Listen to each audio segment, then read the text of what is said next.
Grabe ang ganda na ng kitchen nila ni VNC, bahay nila ang bilis lang ng paggawa ng mga carpentero. Yo! It's me, I'm back again, Kalingap Super Mario guys. Hindi guwapo, pero may itsura. Alright!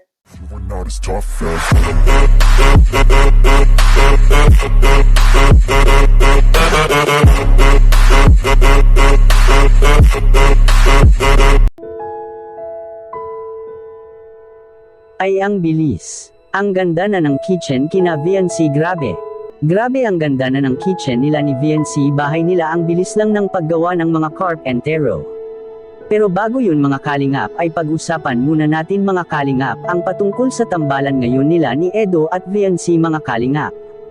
At pinahayag nga ni VNC mismo na kailangan nga na maghintay si Kalingap Edo patungkol sa kanyang panliligaw kay VNC mga kalingap. Dahil nasa minority edad pa nga si VNC at hindi pa pwede itong mag-girlfriend.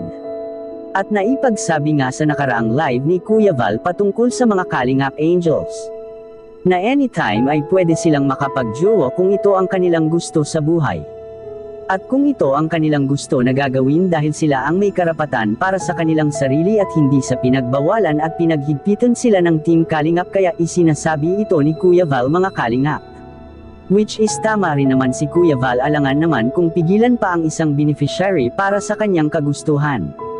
Ngunit kung ito ang gagawin nila ay maaari rin na mainto ang pagtulong sa kanila.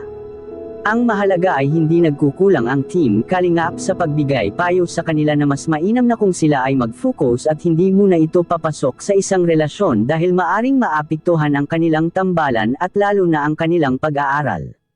Ito naman talaga ang kadalasan mga kalingap na isinasabi ng mga nagmamahal na mga viewers sa ating mga love teams, na ang unang-unang gagawin nila ay ang kanilang pag-aaral. Mapagtagumpayan muna sana ito bago sila papasok sa isang relasyon.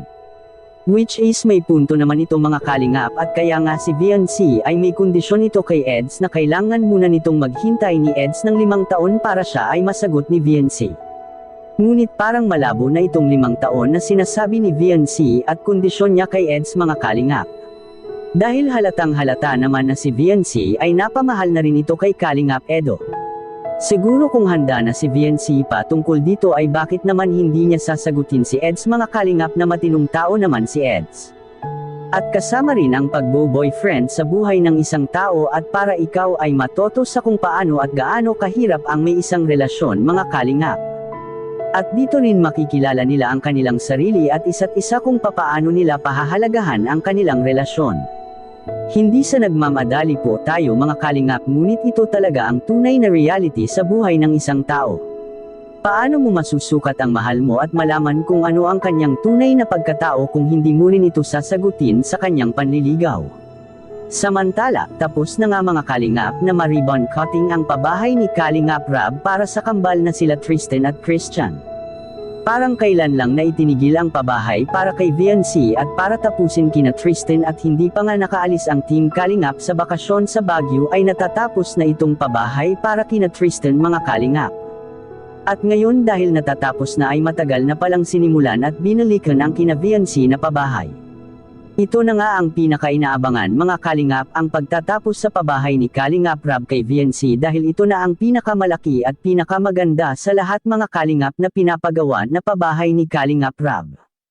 At may napag-alaman po tayo na ang mga design sa loob ng bahay nila ni VNC ay hindi ito basta-basta, lalo pa at may mga nag-sponsors na dito mga kalingap, at ang gusto ng mga sponsors ni VNC ay maganda ang kalalabasan sa loob ng bahay nila ni VNC.